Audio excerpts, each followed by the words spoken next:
Hello everyone, this is Sonia Singh. स्वागत है beat the competition पे। वीडियो इंपॉर्टेंट है आप सभी के लिए जिन्होंने अपनी रिस्पांस की और आंसर की को मैच कर लिया है। तो अब कट ऑफ के ऊपर आकर बात रुकती नजर आ रही है। मैंने पहले भी आपको क्लियर किया था कि पिछले 3 से 4 साल का जो केवीएस का अपना बैकग्राउंड रहा है 2018 तक, वहां पर केवीएस की कट ऑफ 128 से ऊपर नहीं गई है। तो फिर भी हम यहाँ पर शिफ्ट्स में पेपर हैं, पेपर का मॉडरेशन है, सिलेबस चेंज हुआ है। तो आप मानकर चलिए कि यहाँ पर 130 हम फिर भी 130 135 के बीच में वेरी कर ही रहे हैं। तो अगर आपने 130 प्लस स्कोर किया है तो बिल्कुल आप इंटरव्यू की तैयारी कर सकते हैं।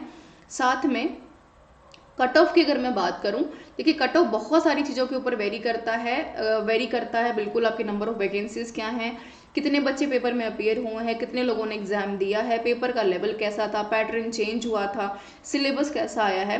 मैंने शुरू में आपको एक बात कही थी कि अगर किसी भी पर्टिकुलर ऑर्गेनाइजेशन जो पेपर करवाती है, अगर उसका पेपर पैटर्न चेंज होता है किसी भी तरीके से, अगर उसमें कोई बदलाव आते हैं, तो शुरुआती जो इनिशियल लेवल पर पेपर होते हैं वो हमारे इजी टू मॉडरेट लेवल पर जाते हैं, जो कि आपने केवीएस में देखा भी। हालांकि एग्जाम इजी नहीं थे, मॉडरेट लेवल के रहे।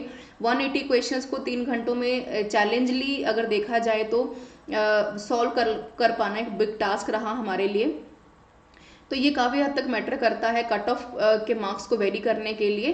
अगर दूसरी इंपॉर्टेंट बात यहाँ पर की जाए, वो सारे बच्चे जो कि कहीं ना कहीं 122 119 के बाउंड्री लेवल पर वेरी कर रहे हैं और ये सोच रहे हैं कि भाई क्वेश्चंस को हम चैलेंज करें कि ना करें ताकि हमारा सिलेक्शन कहीं ना कहीं होता नजर आए। तो बिल्कुल अगर आप 3 से 4 नंबर में सिलेक्शंस के बारे में सोच रहे हैं और अगर आपकी अपॉर्चुनिटी खोती हुई अगर आपको नजर आ रही है, तो बिल्कुल 10 मार्च तक एक अच्छी अपॉर्चुनिटी आपके पास है कि आप आंसर की को चैलेंज कर सकते हैं। हालांकि फ़ी बहुत ज़्यादा है 1000 रुपये, बट अगर कहीं ना कहीं देखा जाए तो अगर आप लोग अपने आंसर को चैलेंज करने में कामयाब रहते हैं तो काफ़ी हद तक केवीएस उसके पैसे भी रिफंड कर रही है, तो कोई समस्या वाली इसमें बात नहीं है। यहाँ पर बस प्रायोरिटी ये है कि जिस भी क्वेश्चन को आप चैलेंज कर रहे हैं उसको काफ़ी हद तक आपको सोच समझ के सोर्सेज को ध्यान में रखते हुए करना है।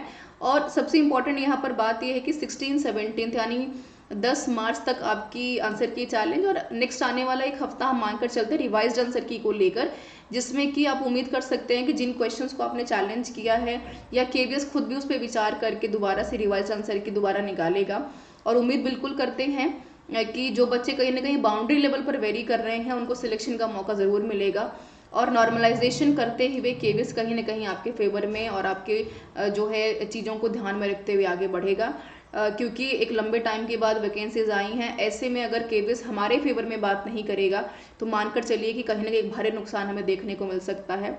और सबसे इंपॉर्टेंट बात यहाँ पर यह भी रही कि भाई रिस्पॉन्स के और आंसर की को मैच करने के बाद बहुत सारे ऐसे क्वेश्चंस हैं जिनके क्वेश्चंस अप्रोप्रिएटली सही नहीं आ रहे हैं।